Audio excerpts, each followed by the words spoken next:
नमस्कार दर्शकों, मैं रमा जोशी, ज्योतिषी, रेकी हीलर, वास्तु कंसल्टेंट, अंक शास्त्री और ऑरा रीडर।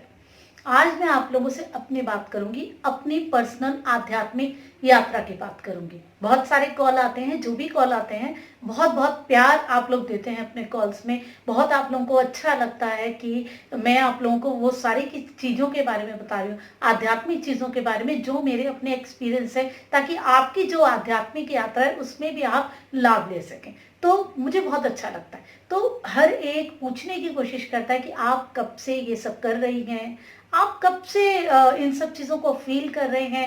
ये सारे क्वेश्चंस लोगों के मन में आते हैं, और जब हम अपनी इस जर्नी के बारे में बात करते हैं तो कहीं ना कहीं आप लोग सब अपनी भी जर्नी के को रिलेट कर सकते हैं और समझ सकते हैं कि हम अब किस स्तर पे हैं। तो हर एक की अपनी आध्यात्मिक यात्रा होती है, हर चीज़ की यात्रा होती है। तो वो उसके लिए वैल्यू रखती है, उसके अपनों के लिए वैल्यू रखती है। तो मेरी यात्रा मेरे लिए वैल्यू रखती है। आप इस तरीके से अपनी ही यात्रा के बारे में सोच सकते हैं कि आप आध्यात्मिकता के किस स्तर पर हैं। तो देखिए, अगर आध्यात्मिकता को पहले हम समझते हैं कि हम इसको क्या कहते हैं। हमारे आसपास जो ये ऊर्जाएं हैं, हम कहीं ना कहीं इनके साथ जुड़ने लग जाते हैं। जो ये जीवन का मंत्र है, जो गहराई है, हम कहीं ना कहीं उस चीज को समझने लग जाते हैं। हमारा दृष्टिकोण बदलने लग जाता है, जीवन को लेकर, लोगों को लेकर, खुद को लेकर। तो जब हम चीज़ों को सही तरीके से नॉर्मली एक्सेप्ट करने लग जाते हैं, अच्छी और बुरी दोनों, तो कहीं ना कहीं हमें लगता है कि हम स्पिरिचुअली ग्रो हो रहे हैं, हम आध्यात्मिक रूप से आगे बढ़ रहे हैं। बस क्योंकि जीवन में जो होना है वो होना है। हमें अपने आप को बदलना होता है, अपने दृष्टिकोण को बदलना होता है, अपनी कोशिशों को बढ़ाना होता है। बस यही है, होती है हम सबकी आध्यात्मिक यात्रा। तो देखिए, हम सब लोग कहीं ना कहीं एनर्जी से शुरू से ही कनेक्ट रहते हैं। आप देखिए, छोटे बच्चे हमेशा भूतों की बातें करते हैं। तो अगर मैं अभी आध्यात्मिक फील्ड पे काम कर रही हूँ तो कहीं ना कहीं बचपन से तो मेरा जुड़ाव होगा ही होगा। ठीक है, बचपन से ही मुझे एनर्जीज तो फील होती ही थी। जब तक मैं बहुत छोटी थी, जब तक मुझे याद है 4-5 साल की, तब से मुझे फील होता था कि कोई चीज़ गई सामने से, या कुछ अच्छा होने वाला है, या कुछ आभास हो जाना। इस तरीके की चीज़ें तो मुझे बचपन से ही थी। और किसी के बारे में देख के, जैसे मैं फेस रीडिंग का बताती हूँ, ऑरा रीडिंग की बात करती हूँ, उसके बारे में, उसकी चीज़ों के बारे में काफ़ी हद तक मुझे बचपन से पता चल जाता था। मैं यूं ही बोलती, अरे ये तो ऐसा करेगा, ऐसा होगा। अब मुझे लगता था शायद ये चीज़ें हर एक को लगती होंगी, क्योंकि बच्चों को कैसे समझ होगी। लेकिन मुझे तो बहुत बाद में पता लगा कि नहीं, ये चीज़ें शायद अंदर मेरे स्पेशल हैं, जो मैं औरों के बारे में जान लेती हूँ। लेकिन मैंने कभी ध्यान नहीं दिया, क्योंकि मैं डरती थी बहुत इन चीज़ों से। मुझे लगता था अरे मुझे क्यों लग रहा है, क्योंकि बच्चे बहुत कहानियाँ सुनाते हैं, कुछ भी मेरे को चीज़ फील होती थी तो मैं डर जाती थी, नहीं ये तो भूत होगा पक्का। तो इस तरीके से मैंने अपने आप को इन चीज़ों से अलग ही रखा, बिल्कुल भी जुड़ने ही नहीं दिया खुद को। हालांकि जब भी परेशान होती थी तो एकदम भगवान का ध्यान आता था, और एकदम दिमाग में अपने आप ही शिव जी आ जाते थे, जो कि मेरे इष्ट हैं। आते थे, उनसे प्रार्थना करती थी, चीज़ें भी हो जाती थी, बस अपने मतलब के लिए किया, और फिर उसके बाद वापस भूल गए। तो बड़े हो गए और कभी इन चीज़ों के बारे में सोचा ही नहीं। मेरी मम्मी बहुत धार्मिक थी, बहुत। हर पूजा करना, पाठ करना, नॉर्मली हम देखते हैं हम सबकी मम्मियाँ होती है, हर व्रत करना, हर चीज़ करना। तो कहीं ना कहीं बहुत ज़्यादा पूजा पाठ से भी जुड़ाव नहीं हो पाया। ऐसा लगा क्यों मम्मी इतनी ज़्यादा पूजा करती हैं, खुशी नहीं होती थी वो देख के। कहीं ना कहीं ऐसा लगा कि कर्म को प्रधान मानना चाहिए, क्योंकि बाबूजी ऐसे थे। तो उस तरफ ज्यादा मेरा ध्यान गया कि कर्म को प्रधान मानो। हालांकि अभी भी मैं कर्म को ही प्रधान मानती हूँ, लेकिन पूजा पाठ का अपना महत्व है। लेकिन उस महत्व को बेटियां वैसे भी अपने पिता से ही ज्यादा प्रभावित होती हैं, तो उस चीज को इतना महत्व नहीं दिया। फिर माँ तो हमारी कर ही रही थी, तो परवाह भी नहीं की।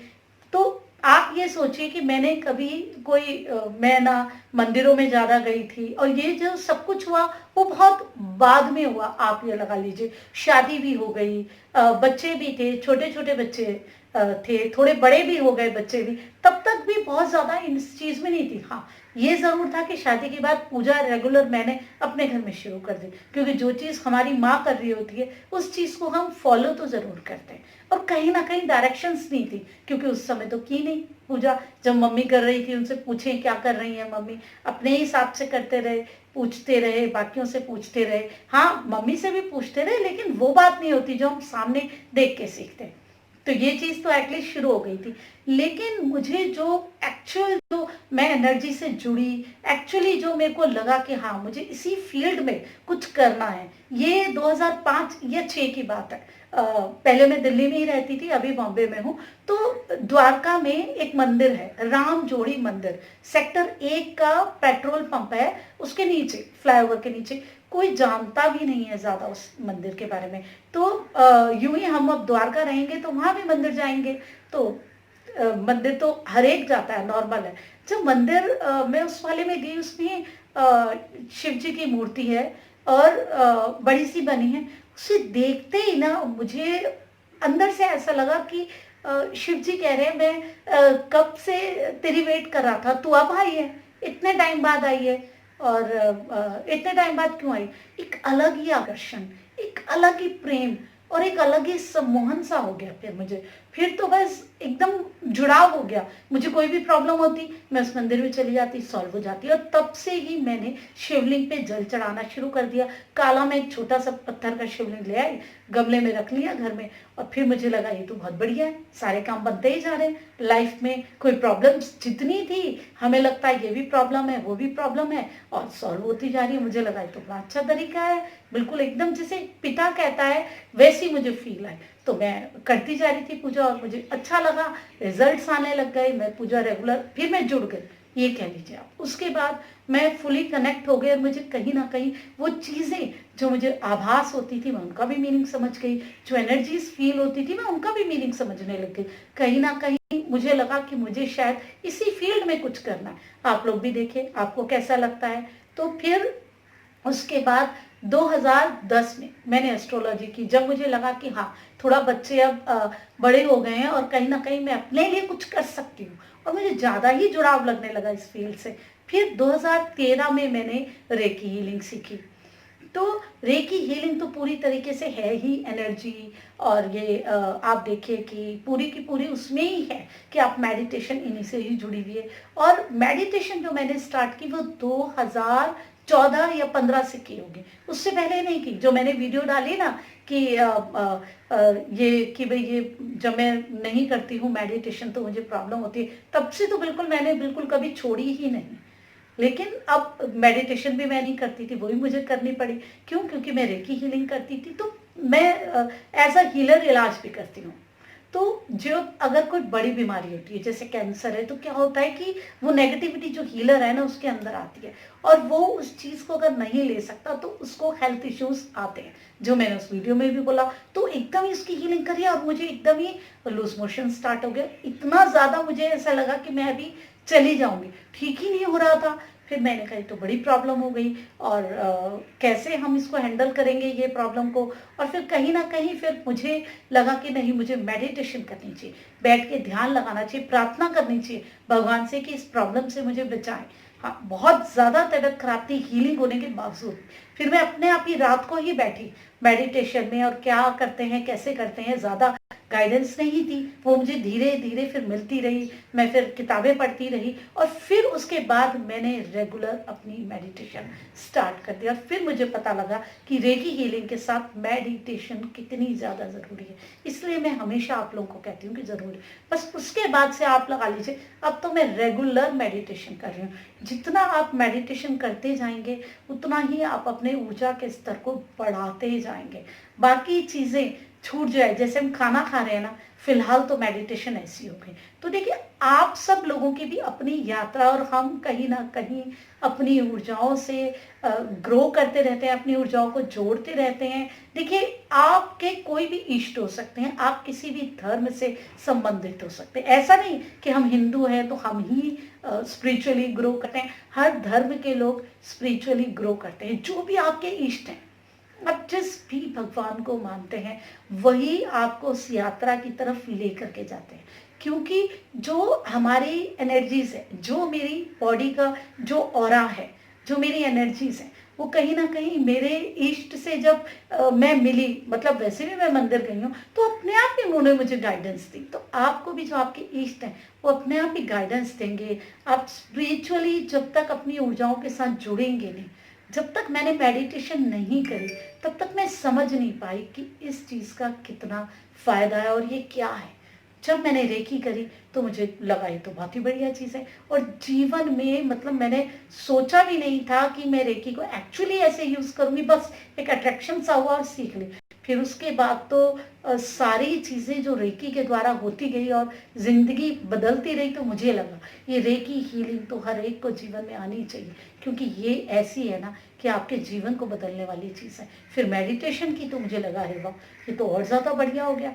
ये करने से हम अपने आप को पूरा इकट्ठा कर लेते हैं और फिर जुड़ जाते हैं उसके साथ। हम सारा दिन परेशान रहे, ध्यान में, मेडिटेशन में जो हमें एक आत्मिक पल मिलते हैं ना, वो हमें कहीं भी नहीं मिलते। तो फिर जब धीरे धीरे अब मैं करती जा रही हूँ, तो मुझे अब तो आप जो लोग करते हैं मेडिटेशन उन्हें पता है, रोज नए नए एक्सपीरियंस, नई नई बातें। कई बार ये ऐसा होता है कि कहीं ज्ञान काम नहीं करता, कहीं लॉजिक काम नहीं करता, फिर वहाँ ये मेडिटेशन काम आती है।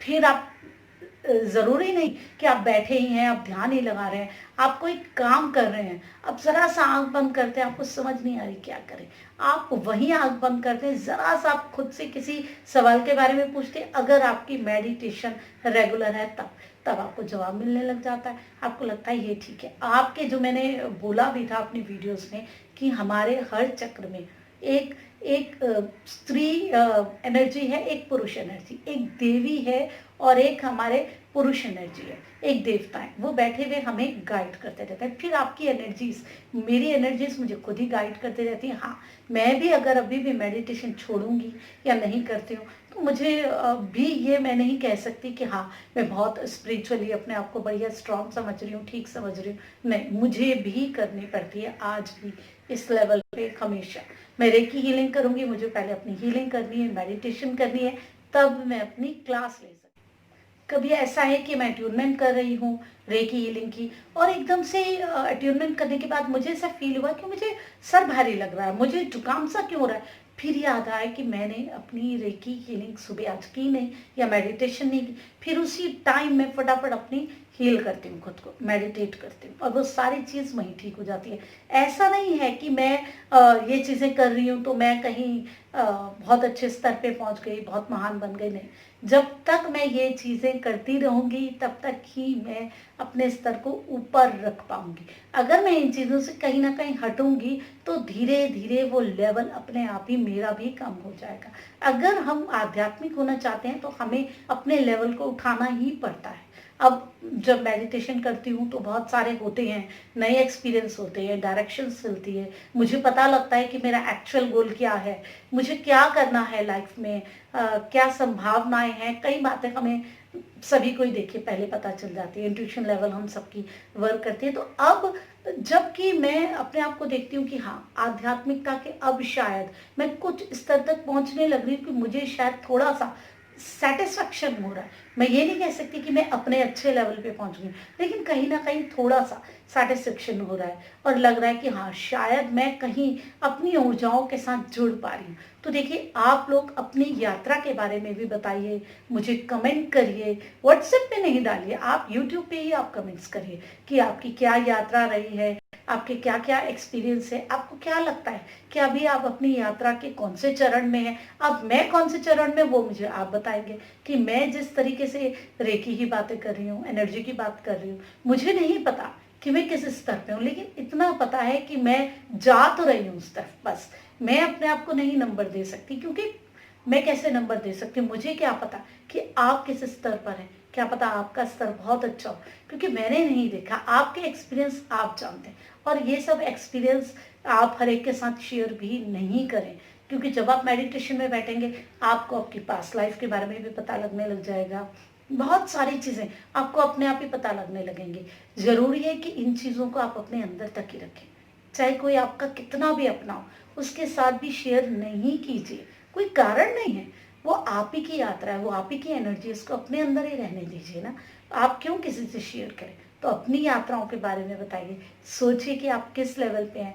तो ऐसे ही अगर बहुत सारी रेकी हीलिंग, वास्तु, अंकशास्त्र, एस्ट्रोलॉजी आपके बारे में आप जानना चाहते हैं तो मेरी वीडियोस देखते रहिए। बहुत ही सरल भाषा में मैं बताती हूँ, लॉजिकल वे में बताती हूँ, और ताकि आप इन चीज़ों के साथ जुड़ सकें, समझ सकें।